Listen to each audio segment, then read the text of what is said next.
god, yes! Yes, dude!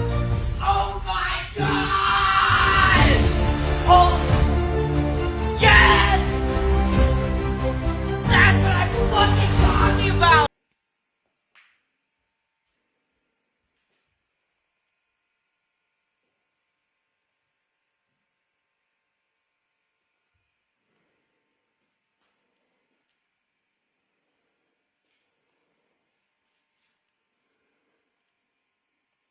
Hey everyone, welcome back to the shop. The night is quiet. The only sound is the low electric hum of the old fluorescent lamp hanging above the bench and that deep, familiar smell of dust, oil, and decades-old wood that never really leaves these walls. In front of me lies a relic, a massive early 2000s computer monitor, the kind with a thick glass screen and a plastic case heavier than some modern televisions. To almost anyone else, this thing is electronic waste, something to be tossed into a dumpster without a second thought. But when I look at it, I don't see junk. I see a perfect 250mm disc of crystal clear acrylic that has been hidden from the world for 20 years, just waiting for the moment it gets to spin again. There's something almost sacred, almost meditative about rescuing objects the rest of the world has already written off. This monitor once sat on someone's desk while they sent their first nervous emails, watched grainy YouTube videos at 360p, laughed at stupid memes, maybe even edited their wedding photos. It was part of countless small human moments, and now every circuit board, every screw, every tired capacitor inside it is dead, except this one piece of acrylic that is still flawless.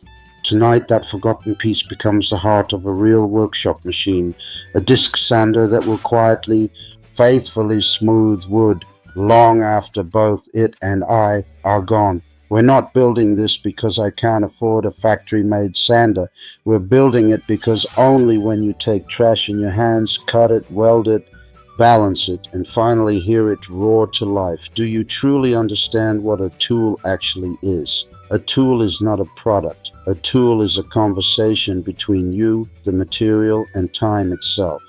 Tonight, the conversation partners are a 750-watt motor that somehow survived 3 completely burnt-out ventilation systems, random pieces of rusty square tube that have been leaning against a wall for years, and this thick, honest piece of acrylic that outlived its original purpose by 2 decades. 3 orphans, 1 new life. Let's begin.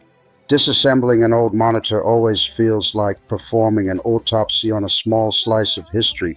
You remove screw after screw, the plastic creaks and sighs like it's reluctant to give up its secrets, and finally you lift away the shroud. And there it is, 8mm of perfectly clear acrylic, untouched by scratches, untouched by sunlight for 20 years. I run my finger across the surface and it's cold, almost icy, but completely brutally honest. This material never pretended to be anything it wasn't. It just waited. Cutting a perfect 250mm circle without a CNC or a laser is an act of pure trust. Trust in the blade not to wander. Trust in your hands not to shake. Trust in the acrylic not to crack under pressure. You draw the circle the old school way, find the center with a compass and a steady pulse, and then you guide the blade slowly, breathing with the machine. When the disc finally drops free, it lands on the bench with a soft, satisfying thud, the exact sound something makes when it is born for the second time. Down on the floor waits the motor. It looks tired, covered in dust and old grease, but when I cleaned the bearings last week, it spun as smoothly as the day it left the factory.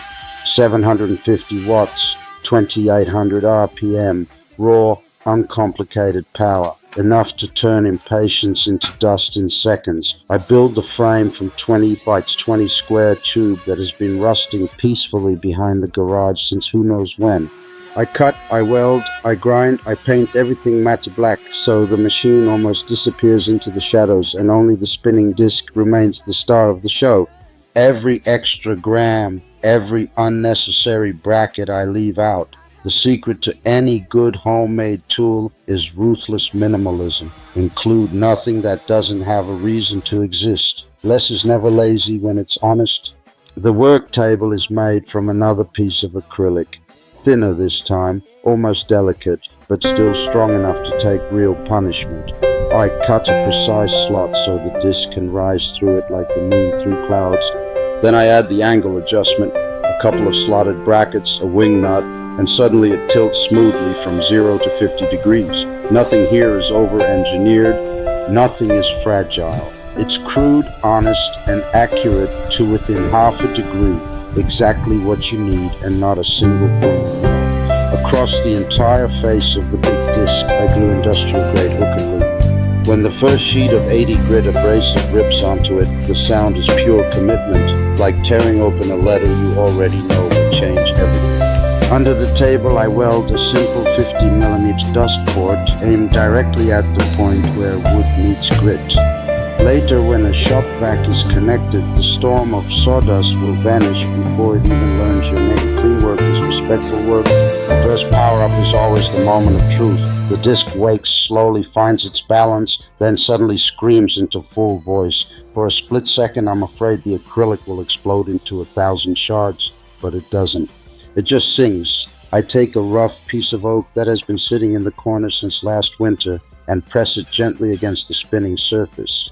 Centuries of growth, storms, sun, and wind disappear in warm golden snow that gets sucked away instantly.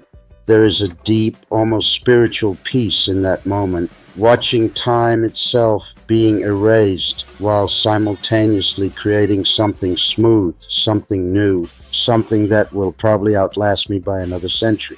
I switch to 240 grit and run the same board again. One more pass and the surface feels softer than skin, warmer than skin, alive in a way no piece of fresh lumber ever feels. This machine doesn't simply remove material. It removes noise from life. It removes hurry. It removes every excuse we ever had for doing things halfway. Real smoothness is never an accident. It is thousands and thousands of tiny, deliberate